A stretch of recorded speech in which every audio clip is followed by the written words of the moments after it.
विठ्ठल विठ्ठल विठ्ठल विठ्ठल विठ्ठल विठ्ठल विठ्ठल विठ्ठल विठ्ठल विठ्ठल विठ्ठल विठ्ठल विठ्ठल विठ्ठल विठ्ठल विठ्ठल करता करता नामदेव रायांची स्वारी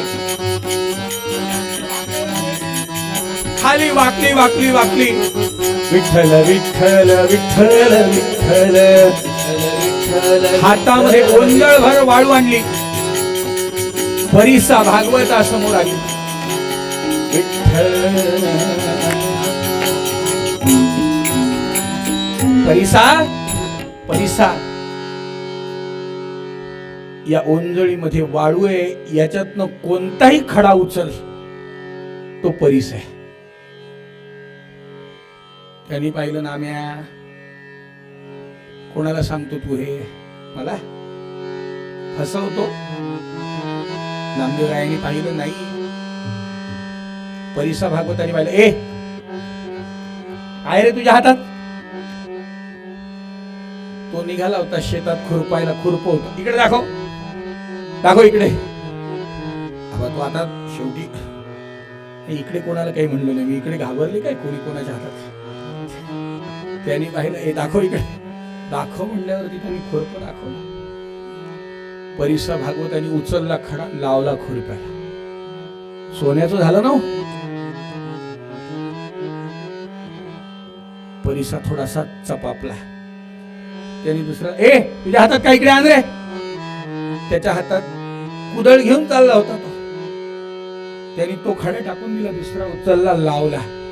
नामदेवानी पाहिलं परिसा अरे ओंजळीतले काय चंद्रभागेतल्या या टोकापासून या टोकापर्यंत या चंद्रभागेमध्ये जेवढी वाळू आहे एवढी सगळी वाळू आज परीस आहे. तू नाही इथे जमलेल्या सगळ्यांना माझी विनंती आहे की ज्याला लागतो त्यांनी परीस घेऊन जा. त्यांनी पाहिलं ज्याला पाहिजे तू परीस. पण एक लक्षात ठेव परिसा या परिसानी निर्माण झालेल्या संपत्तीतला तुकडा जरी अधर्मासाठी वापरला तर सगळं भस्मसात करायची ताकद त्याच्यामध्ये. संपत्ती वापरायची धर्मा करता. आता कोण उचलणार होतं मला सांगा. मला सांगा कोणाला पाहिजे संपत्ती. धर्मा करता कोणाला पाहिजे. सगळ्यांना मजा मारण्यासाठी संपत्ती पाहिजे. धर्मा करता संपत्ती पाहिजे असलेले बोटावर मोजण्या इतके ज्यांना धर्मा करता संपत्ती पाहिजे.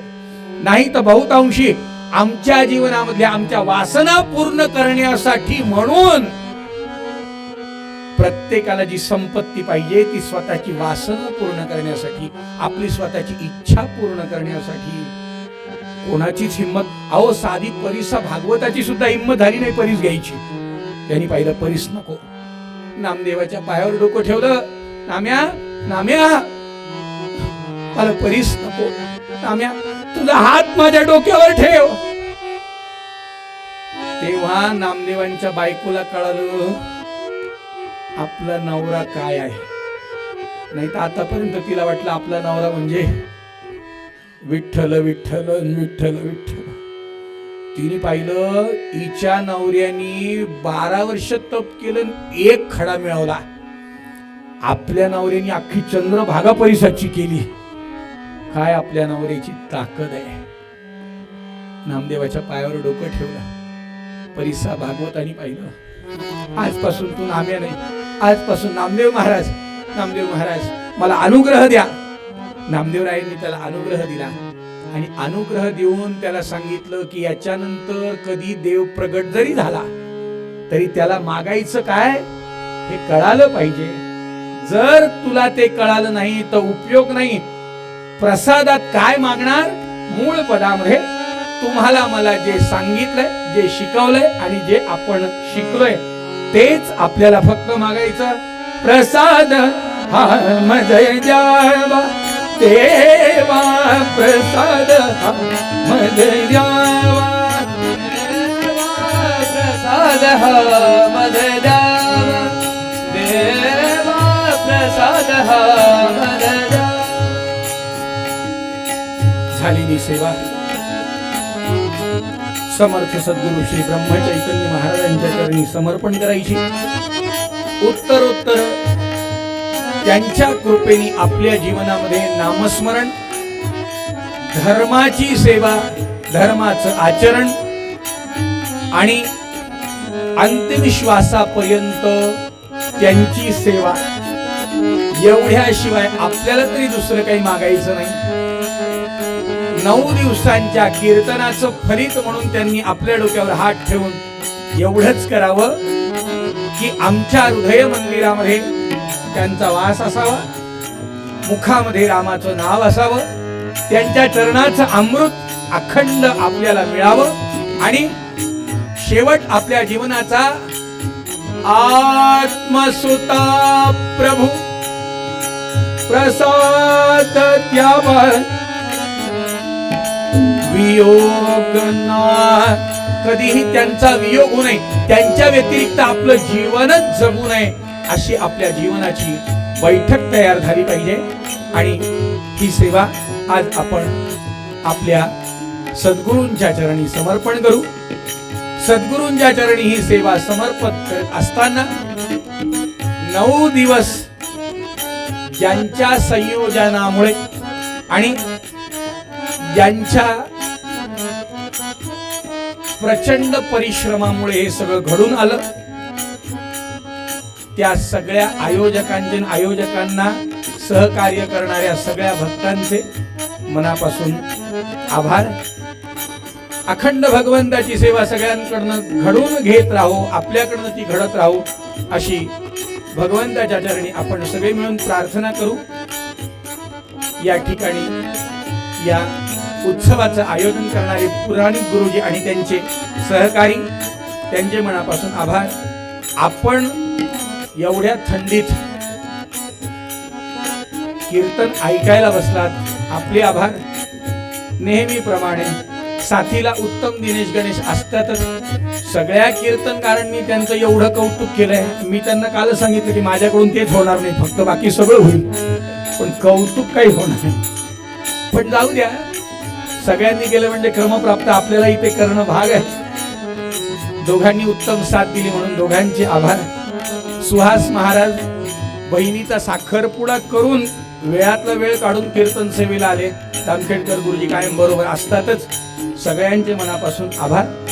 उत्तम प्रकारे ध्वनी व्यवस्था, लाईव्ह घरापर्यंत ऐकवण्याची व्यवस्था, प्रल्हाद महाराजांचे मनापासून भक्ती करणारे अमितजी आणि त्यांच्या बरोबर असलेले आमचे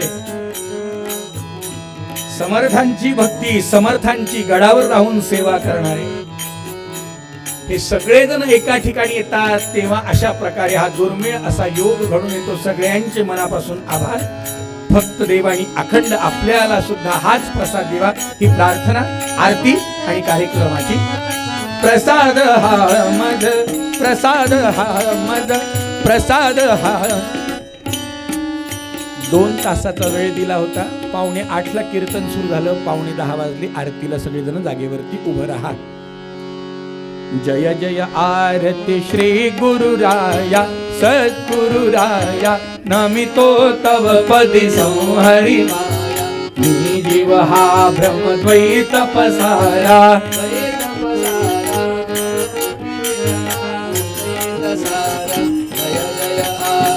सद्गुरुराया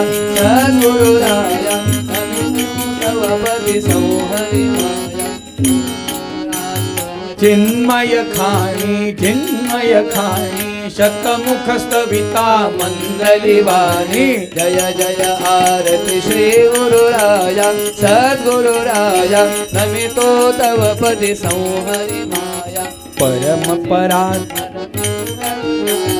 मंगलधामा नाम रूपादित तू अभिरामा. जय जय आरती श्री गुरुराया सद्गुरुराया, नमितो तव पदी संहरी माया. घालील लोटांगण वंदीन चरण डोळ्यान पाहिल रूप तुझे देवे आदित्यनानंदी भोजन भावे वाणिजमने नमः हरे राम राम राम हरे हरे हरे कृष्ण कृष्ण कृष्ण हरे हरे हरे राम राम हरे हरे हरे कृष्ण सदा सर्वदा योग तुझा घडावा तुझे कारणे देह माझा पडावा उपेक्षू नको भगवंता रघुनायका मागणे ज्या ज्या ठिकाणी मन राय माझे त्या त्या ठिकाणी निज रूप तुझे ठेवितो मस्तक ज्या ठिकाणी तेथे तुझे सद्गुरु पाय प्रभु रामचंद्र भगवान की जय महारुद्र हनुमान की जय सद्गुरु समर्थ रामदास स्वामी महाराज की जय अनंत कोटी ब्रह्मांड नायक राजाधिराज सच्चिदानंद सद्गुरु श्री ब्रह्म चैतन्य महाराज की गो माता की जय जय रघुवीर समर्थ